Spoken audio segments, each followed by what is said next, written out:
Czeslaw Miłosz is a towering figure of not just Polish literature, but world literature. And it's impossible to summarize him in a very short amount of time. It's a big life, big project. I'll just say a few things that seemed meaningful to me about him. He's a Polish writer born in what is now Lithuania. And he went to school, high school and university in Vilnius, Center for Intellectual Poland, really. And that's where he studied law and theology and decided that he wanted to join the stream of Polish literature. He always wrote in Polish.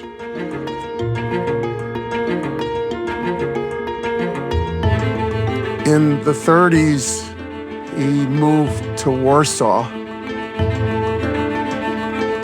He was working for Polish radio, very fervently opposed to the Nazis. One of his first books was an anthology of anti-Nazi poems.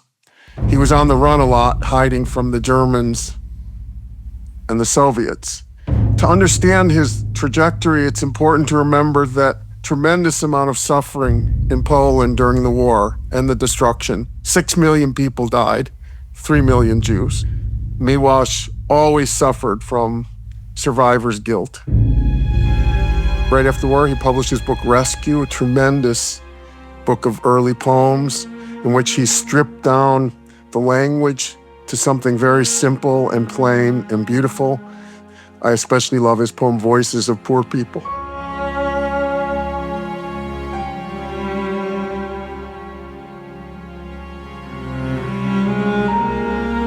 He had a moment of what he called making a pact with the devil, where he thought that Soviets might turn into something positive, and he was a diplomat.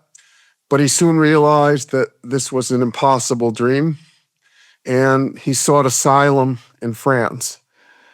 This was a tremendous personal difficulty for him, and he suffered a kind of nervous breakdown over leaving Poland. And he recovered enough to write a book of tremendous importance called The Captive Mind, which I read in college. Here's my copy. It's a study that's still tremendously relevant today because it's a study of the seductions of totalitarianism.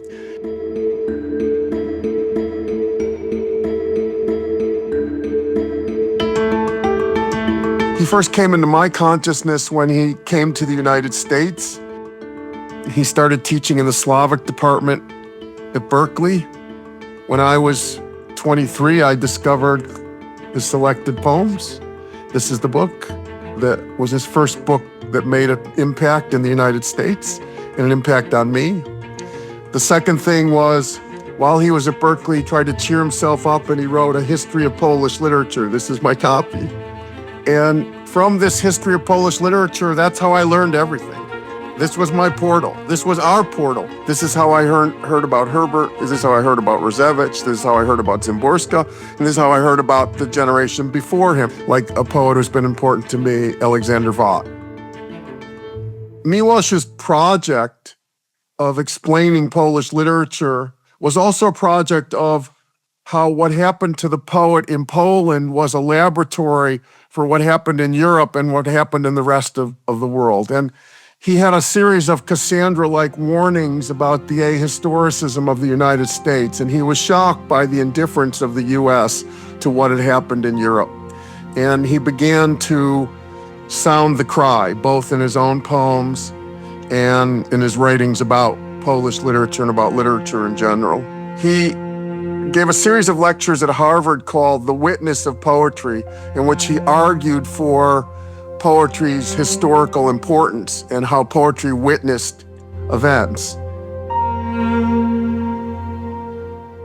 Miłosz was a poet who constantly warned about history and how we needed to learn from history, but who also wanted to transcend history, who wanted to go to think about other things, eternal values.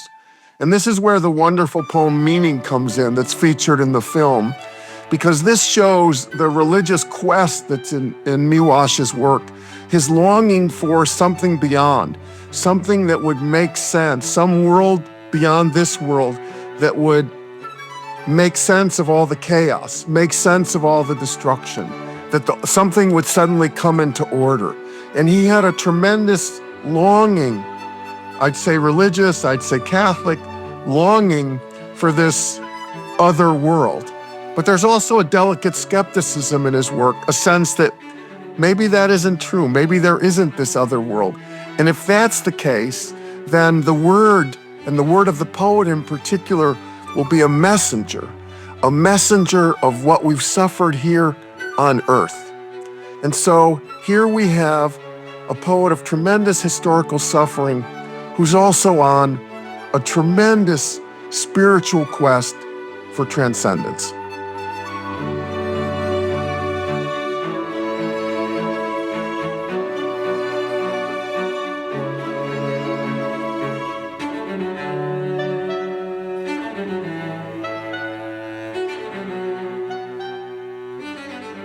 Byłam wiele razy w Jerozolimie i nigdy nie potrafiłam napisać artykułu o Jerozolimie. Ale potrzeba zapisu jest tam tak ogromna, że zaczęłam robić fotografię. Jerozolima jest niezwykłe miejsce. Niezwykłego światła i takich pierwszych podstawowych pytań o sens. Nazywam się Ewa Juńczyk-Ziomecka. Urodziłam się w Raszynie, ale jestem 100% warszawianką. Tutaj skończyłam studia, prawo, a potem dziennikarstwo. Tutaj spędziłam całe życie poza 10 latami, kiedy mieszkałam za oceanem. Mój majątek to 2 pokoje z kuchnią na Żoliborzu.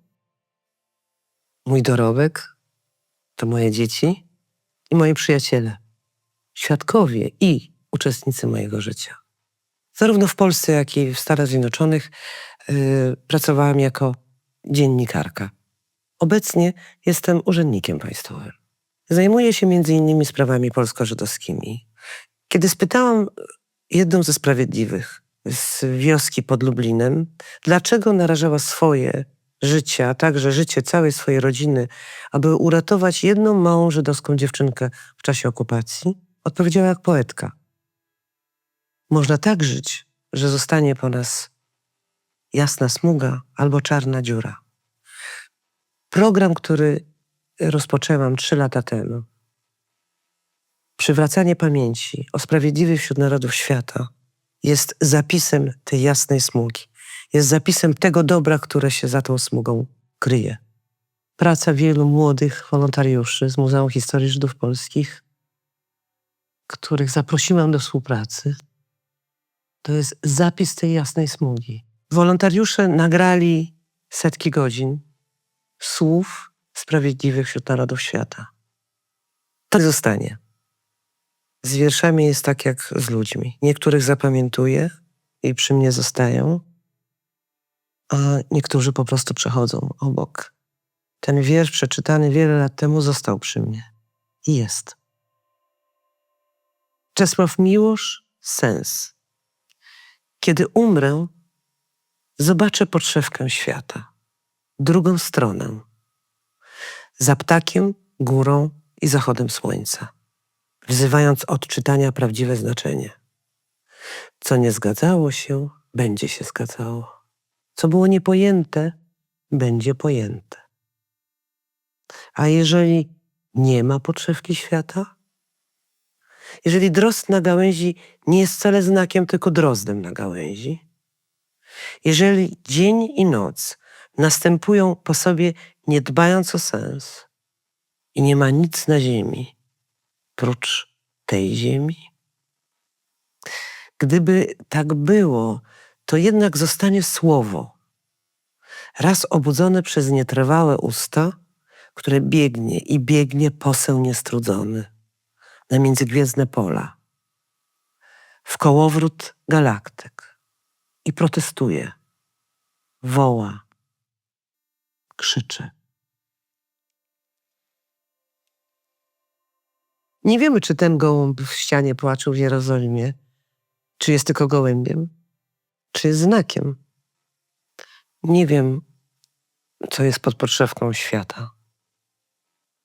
Ale nawet jeżeli pod podszewką świata nie ma nic, to tutaj coś zostanie. Zostanie słowo, zostanie wszystko to, co my robimy ponad własny egoizm i co może być kontynuowane. Tylko to ma sens. Czesław Miłosz mówi, kiedy umrę, zobaczę podszewkę świata.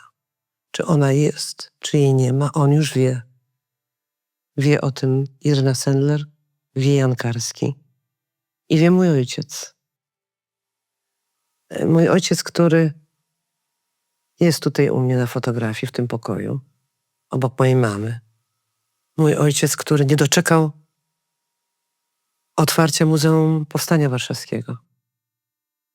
Też mam Miłosza nagranego.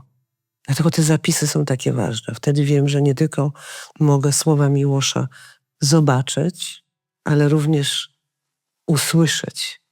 Usłyszeć z jego drżeniem głosu, z jego tembrem głosu. Ten wiersz wtedy jest wierszem o nim, a kiedy czytam jego wiersz z jego książki, to jest to wiersz o mnie. Wiersz z tomu Dalsze okolice. To już jeden z moich późnych tomów. Sens. Kiedy umrę, zobaczę podszewkę świata. Drugą stronę, za ptakiem, górą i zachodem słońca.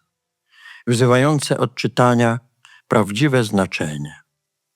Co nie zgadzało się, będzie się zgadzało. Co było niepojęte, będzie pojęte. A jeżeli nie ma podszewki świata, jeżeli drozd na gałęzi nie jest wcale znakiem, tylko drozdem na gałęzi, jeżeli dzień i noc następują po sobie, nie dbając o sens i nie ma nic na ziemi prócz tej ziemi, gdyby tak było, to jednak zostanie słowo, raz obudzone przez nietrwale usta, które biegnie i biegnie, poseł niestrudzony, na międzygwiezdne pola, w kolowrót galaktyk i protestuje, woła, krzyczy.